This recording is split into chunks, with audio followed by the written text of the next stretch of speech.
O Barão, a tua entrada, porque assim, porra, Barão é uma banda foda e você entra ali no Muito. início, né? No início, e entra de uma forma muito interessante, assim, eu morava na Lagoa com meu pai nessa época, e eu lia muito a revista Som 3, né, que é da nossa época, e na revista Som 3 era uma revista sobre equipamento, vitrolas, amplificadores, essas coisas, e tinha o Jornal da Música também, que o Ezequiel fazia resenhas e outras pessoas, e tinha a coluna do Zeca, Zeca and Roll.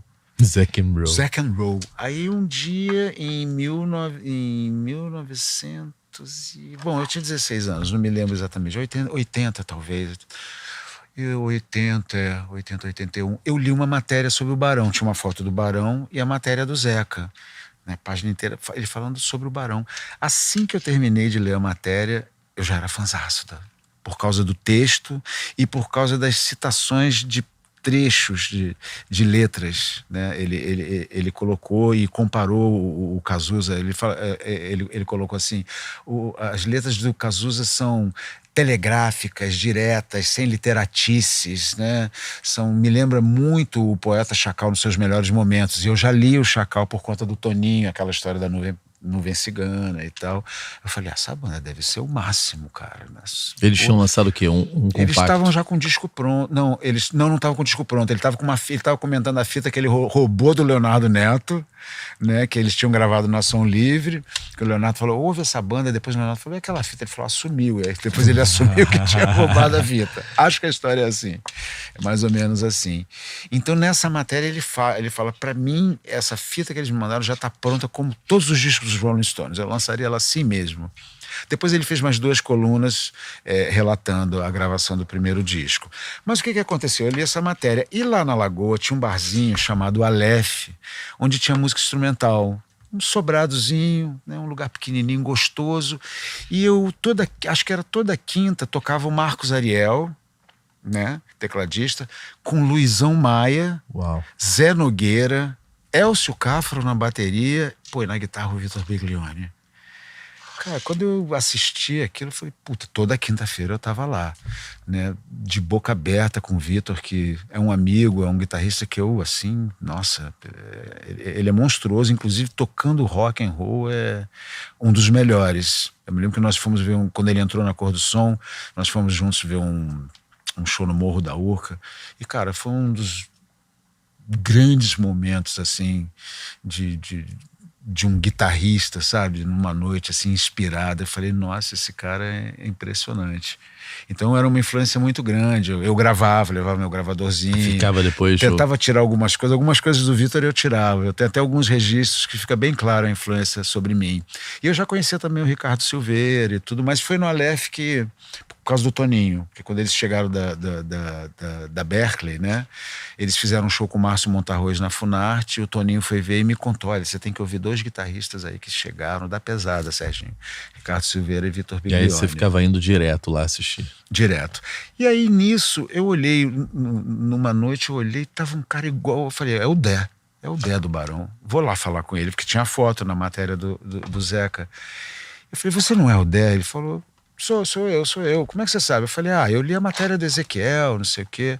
Aí a gente começou a conversar, começamos a tomar chopp. Ele me adorou, a gente se adorou, né? Ficamos amigos naquela noite. Ele falou, vou te botar no Barão. Eu falei, como assim? A banda já tá pronta. Eu falei, não, a gente tá querendo chamar uma pessoa, chamar um músico para acompanhar ao vivo, e eu vou ligar pro Roberto, eu vou te botar no Barão. Eu falei, bom, beleza. Aí continuamos bebendo, tal, fomos embora. No dia seguinte eu falei, bom, deve ter sido uma bebedeira, né? Não tem Barão nenhum, ele não vai ligar, nada disso. Ele ligou, já tinha marcado com o Frejá para eu ir na casa dos pais dele, com quem ele ainda morava, pra gente levar um som, fazer uma audição, ver se batia. E aí eu fui, isso 2 dias depois. Eu fui, acho que era um sábado, não me lembro. Enfim, isso não importa, né? E aí a gente tocou um pouquinho, tocamos algumas músicas do Barão, o Roberto adorou, falou, é ele. Tá dentro, Serginho quer? Falei, pô, claro. 17 anos você tinha? Eu tinha 17 anos, cara. Tinha 17 anos. E aí começamos a fazer shows, né?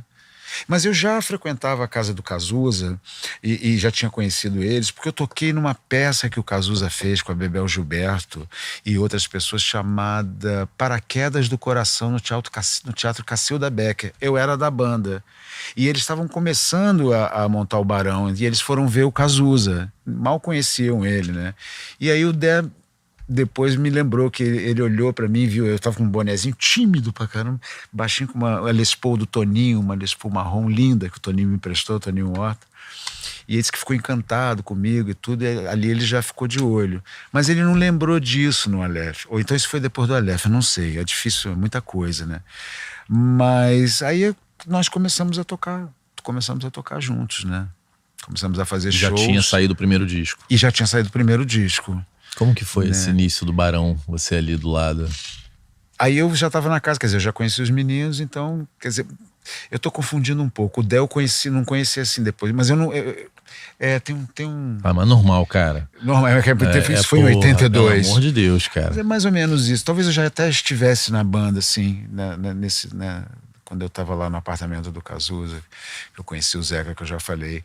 Foi maravilhoso. Mas eu queria muito era entrar na banda. E existia uma conversa, assim, né? Olha, vamos ver, dependendo, você entra, mas a princípio nós precisamos de um guitarra base. E aí a coisa foi andando, e eu doido pra entrar na banda. Imagina. Eles pra mim, eu falei... Você sacou que isso ia rolar? O quê? Que o Barão ia explodir? Estando ali, tocando no início? Cara, eu não sei se eu pensei nisso, mas eu pensei que eu nunca tinha ouvido no Brasil uma banda fazer rock and roll com aquelas letras, sabe? Claro, já tinha tido Rita Lee e várias outras pessoas maravilhosas dos anos 70, mas o Barão meio que quebrou, assim, veio com uma coisa diferente, que acho que eram as composições do Frejá, com ele, a forma do Cazuza interpretar e o que ele estava dizendo, né, cara? Aquilo te impactou, logo Me impactou, e era uma banda de rock and roll, né? E eu amava os Rolling Stones, eles para mim eram os Rolling Stones brasileiros, né? Assim, eu queria entrar, mas acabou não acontecendo, né? E eu fiquei por volta de... acho que eu fiquei uns 7 meses com eles. Fiz o lançamento no Circo Voador, acho que era no dia 4 de dezembro, se eu não me engano, o lançamento do álbum. Né? Alguma lembrança? Lembro do Caetano na plateia com a Paulinha. E do Torquato na minha frente. Do Torquato. Luciano Bahia, que é um grande amigo, um grande compositor, não sei se você conhece. Sim, claro. Um querido. E... Você acha que você fez quantos shows com eles, assim? Muitos? Não, eu devo ter feito. Eu fiz o Circo 2 vezes, fiz o Morro 2 vezes também, mais uns 4. E nessa época esses shows do Morro eram acontecimentos, né? Eram cheios. E... todos os formadores de opinião. Exato, né? A galera. Foi aí que eu fiquei conhecido, né? Pelas pessoas do meio musical também, né? Os empresários, né? Os músicos e tudo. Mas eu não tinha a menor noção de onde eu estava. Eu só estava feliz da vida de estar tocando naquela banda, assim. Eu não tinha muito, sabe? Eu não tinha um plano, assim, eu não tinha... Porque tem pessoas que são mais espertas nesse sentido. Eu poderia já ter feito contato com algumas pessoas, mas não, eu estava mais preocupado era em tocar, em curtir aquela coisa e viver. E eu queria entrar no Barão. E aí não rolou? Não rolou. Teve um... Diz o Frejá que foi um ensaio, né? Eu me lembro que eu não fui num show, mas ele disse que eu não fui no ensaio, que eles fizeram um ensaio, que o ensaio soou bem, sem mim.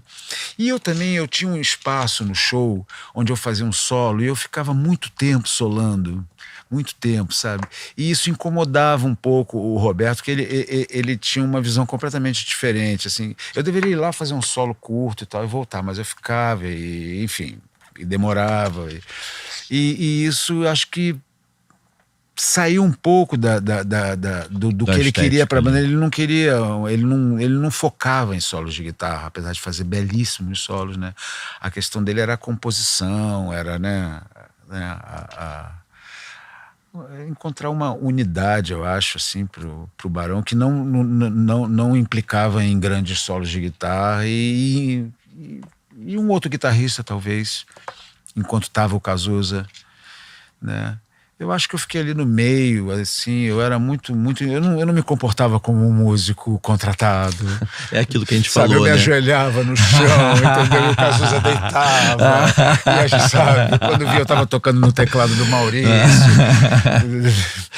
Rock and roll. E aí eu fiz umas besteiras também. Teve um show no Morro da U que eu resolvi. Que ali, eu tinha um jazz chorus. Você imagina num Barão Vermelho. O Frejá já tinha um mesa bug dele, eu com jazz chorus. Ele falou, Sérgio, isso pro cada um não dá. Aí pros shows eu, né, alugava um Marshall. Tem um que eu esqueci que o Keith Richards usava também, que era muito conhecido. Não vou lembrar. Esse Jazz Chorus, tadinho, né? Virou um amplificador E estigmatizado. aí eu resolvi pedir ao Bruno Fortunato uma pedaleira que também não precisava. O Barão era um som cru, né? E eu tinha que fazer base. E eu não sabia ligar a pedaleira. O show atrasou em mais ou menos. Isso tem, inclusive, no filme, né? Um pedaço que eu entro com a guitarra completamente desafinada, porque eu fiquei preocupado em tentar ligar a pedaleira. Não ligava, o show atrasado. Aí o Roberto, pau da vida comigo. Eu lembro que eu tentava chegar perto dele, sério, assim. É assim, eu não era um cara realmente, eu não era funcional para a função que fui chamado, né? Eu tinha que estar ali com o meu som direitinho, afinadinho, não tinha que ter pedaleira nenhuma. Eu acho que... Acho que nem todo mundo nasceu pra ser gig, né? O gig que eu falo, nesse lugar desse músico funcional que chega ali, fica ali no cantinho. E eu até falo isso em alguns vídeos, né? São funções diferentes dentro da música. Você vê, quando a Fernanda chama o Vidal lá e tá lá há anos, o Vidal tem o espaço dele ali, né? Tem, é. Mas talvez se ele sai daquela gig, quem vai entrar não vai ter o mesmo espaço. Sim, porque isso é uma coisa que a gente vai conquistando. Milton Guedes com o Lulu, né? Tipo, são momentos especiais que esses músicos têm esse tipo de tamanho na gig. Você vai tocar com o Roberto Carlos, você não vai ter esse espaço. Não. Né? Hoje eu saberia. Mas teve também, como a gente comentou sobre medicação e tudo, havia Você todo acha um que também entusiasmo, é um entusiasmo de tudo isso junto? Potencializado por ansiolíticos e álcool. Porque maconha eu não fumava, eu passava mal com aquilo. Eu parei, né? Depois eu voltei. Mas enfim. Muito Baixo Gávea, com Cazuza e muito então, rock and roll, eu fui né? ficando muito descontrolado no sentido da postura, entendeu? Do profissionalismo, de afinar a guitarra. Eu não tinha foco. Não tinha como ter foco. Quando você mistura, né, remédio com álcool, você não tem foco, você perde, né?